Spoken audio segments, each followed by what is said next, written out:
He's all so quiet. He's so quiet. Just waiting, you know. I know, it's like a Morgan again.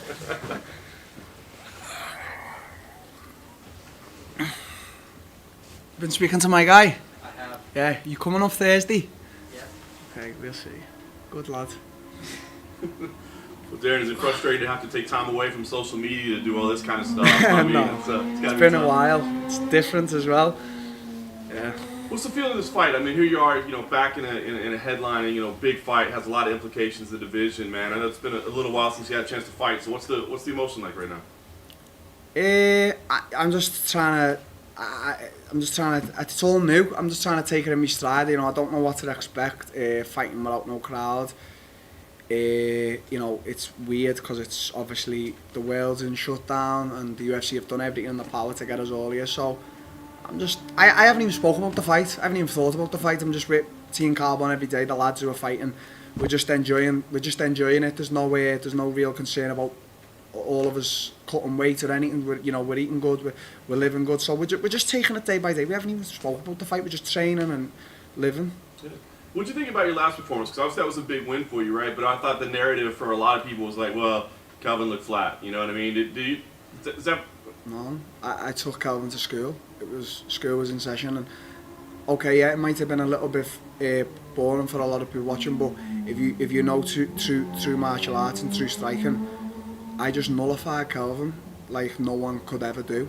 And you know, with my debut, I was obviously a little bit cautious, and obviously I've always spoken about coming off them 2 losses. My confidence was a little bit knocked, but you know, as soon as I got in there and felt myself, I just took him to school. And you know, yeah, maybe he was flat, but you can't say things like that, because then I can come out and say, well, this happened in my loss and that loss. At the end of the day, I just took Calvin to school, and that's all there is to it. And I would take him to school again if we ever fought again. Did it bring the confidence back? Because you said, man, you were riding high, and then you know things changed. Was that enough to kind of reinstill back to where you were in that position before? It brought a humble confidence back. You know, I'm building on it. You know, it was weird because throughout all my life I felt like Superman. I felt invincible. You know, wherever I went in the world, I'd win, and I'd win anywhere. And then in the UFC, same thing, just win everyone, and then just boom, knock, and you know, it did knock me a lot, but I've learned a hell of a lot. And I know this is a cliche thing to say, what a lot of fighters say, you know, I have proper matured, not even as a fighter, just as a person. It's interesting because the term humble confidence, man, I like that. Is that something that you guys have focused on instilling, or has that just been kind of? No, you know, I just say words, just you know. You know, my girlfriend actually, she says this on a daily basis, and I'm sure Collins, my coach, has said it a few times. I'm a walking contradiction, so it's weird. Like, I've got OCD, and if anyone comes to my house, it's top tip shape. There's not a glass out of place. And then when I go to hotels, I'm throwing towels everywhere. I'm pissing on balconies. So, you know, that's just me, a walking contradiction. That's fantastic. So what do you think about this matchup itself? I mean, I know you said you haven't talked a lot about the fight, but I mean, a former champion, obviously a guy that has a lot of respect in the game. I mean, does this excite you at all as a big fight? Yes, of course.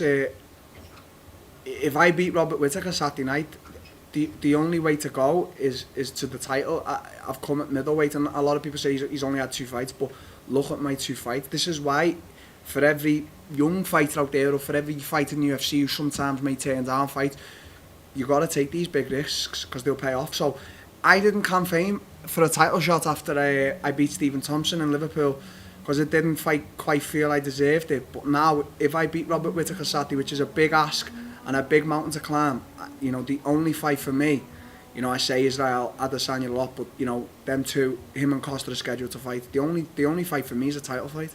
So you got Jack Hermanson, who just won, who said he figures the winner of this fight makes sense for him. Do you believe that he has a case at a fight with you? Of course, he has a case if I beat Whittaker, but he'll have to wait his turn. I'm not looking backwards, and I'm sure at some point we're all going to meet each other, me, Jack, and all these guys who are calling me out. But I beat Whittaker Saturday. The only name I want to hear coming out of anyone's mouths is Israel Adesanya. That's all I want to hear. Last thing for me, Rob was here earlier, and he has a lot of respect for you. He said he knows you're training hard, no matter what you're saying. He knows you're training hard. He's expecting, but he does say, "Listen, I think I'm just better everywhere." He's got a big left hand, but I think I'm better everywhere. What do you think about that statement? Of course, would you expect him to say anything else? It's the same question when people ask, you know, do you think you're going to win? What do you want me to say? No, of course he's going to say that, and he should say that, and I should say the opposite, that I'm better everywhere. But I'm not like that. I think Rob is potentially probably more of a seasoned wrestler. I think he's a little bit better in that department. Jiu-jitsu wise, I don't know. Striking wise, he ain't even close to the level. But I'm saying that, you know, he could come in and show me something new, but boom. So that's how it is. He's meant to say that. Would you expect him to say anything else?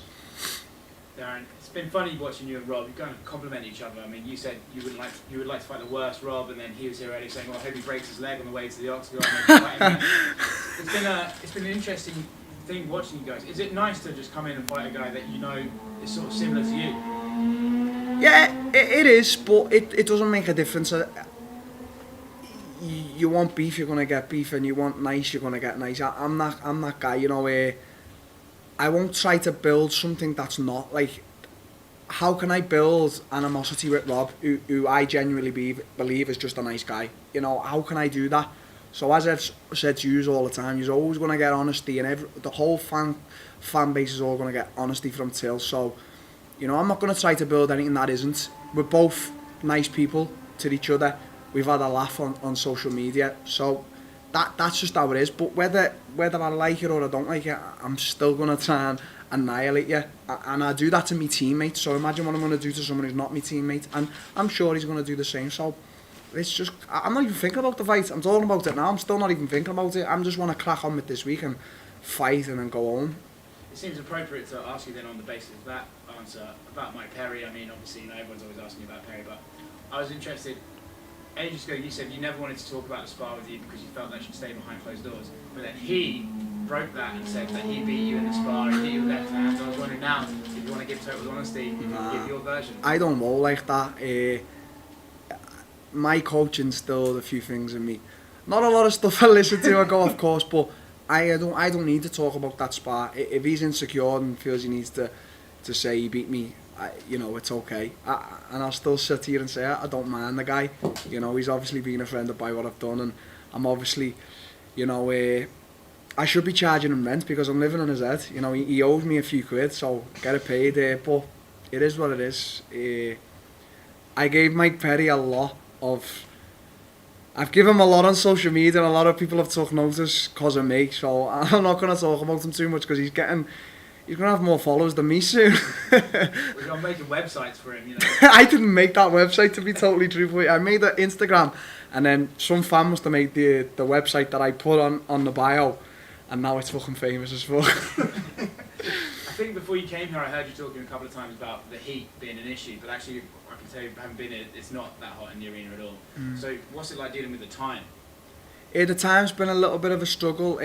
This morning was the first time we sort of tried to switch my body clock to get ready for fight time around 5-6 o'clock. But, you know, once I'm up, I'm ready to fight whatever time. But yeah, I think it is important to get that all.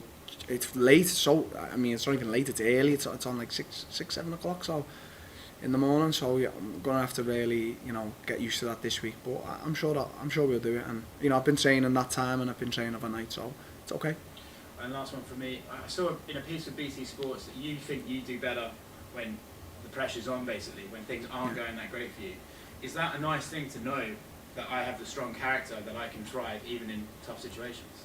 Yeah, my girlfriend will know this better than anyone. I don't know what it is about me. I like to feel, I don't know what it is. I like to feel hate. I like to feel down on myself. Like, I don't know if I should say this, but I like to feel like a piece of shit. Because if you're the furthest down, you can't get no more down. It's only, do you know what I mean? So I like to be, I don't know, I just like to be a proper underdog and all against me.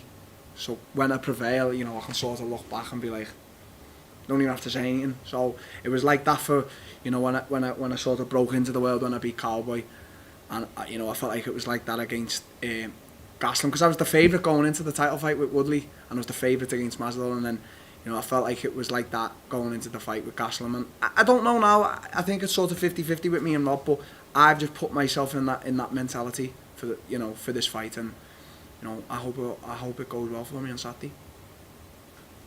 Darren, how do you put yourself in that? Do you know, if you think that, you know, it could be 50-50 between the two of you, how do you put yourself into that kind of mind frame?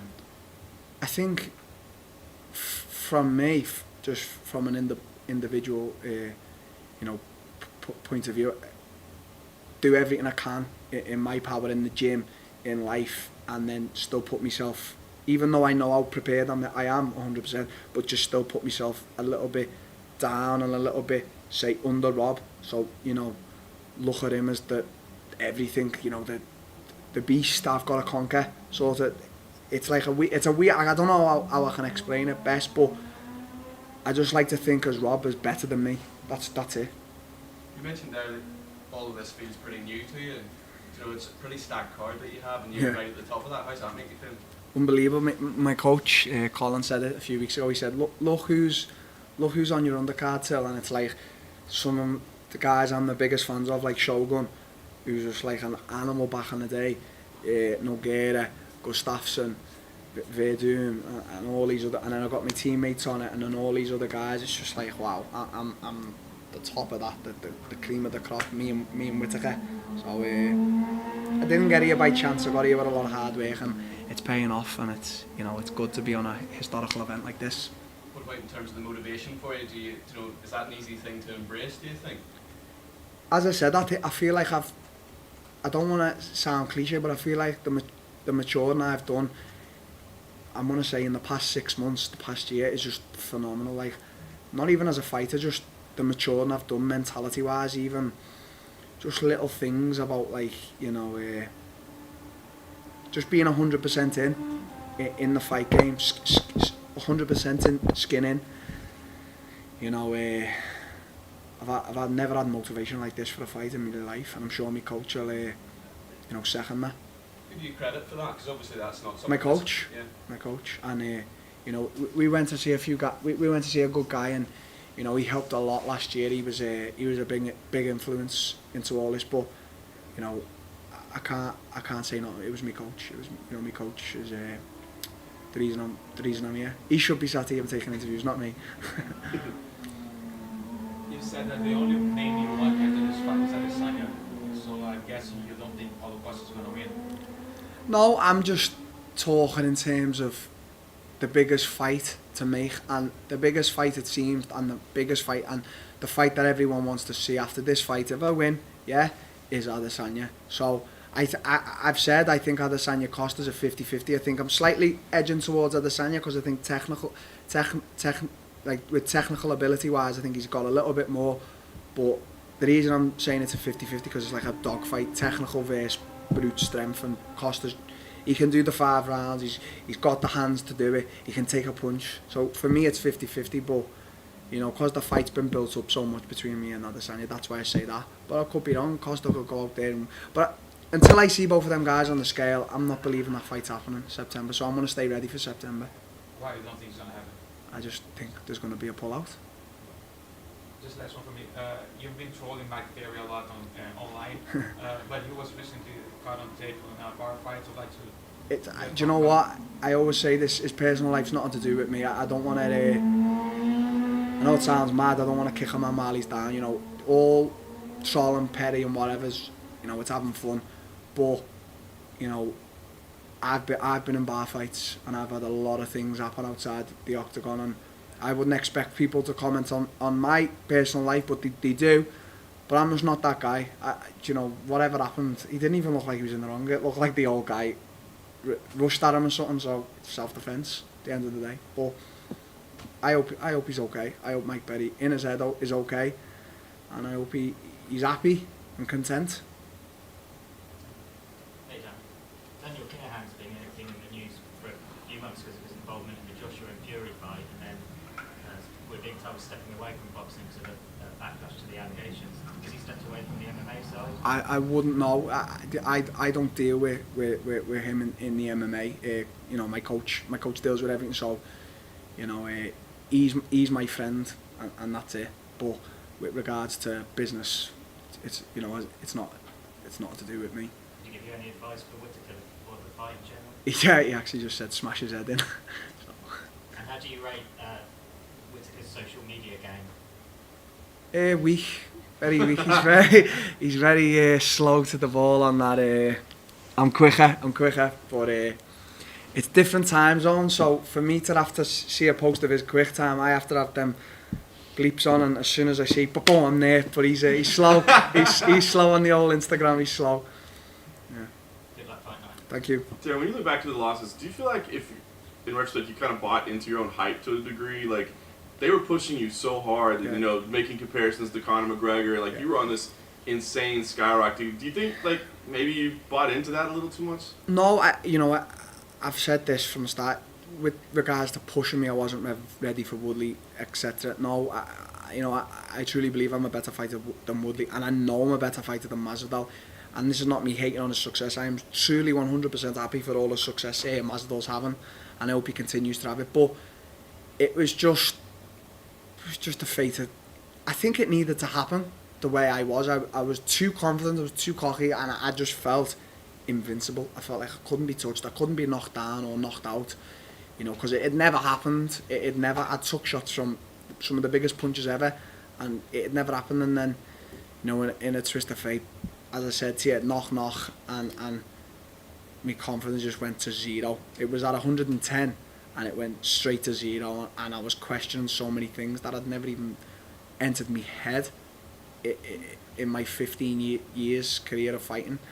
So I don't think I bought into the hype. I was happy that the UFC were investing so much into me, but when I look at it now, I'm proper really happy it happened. Like, really happy. Cool. Cool. Thank you, sir.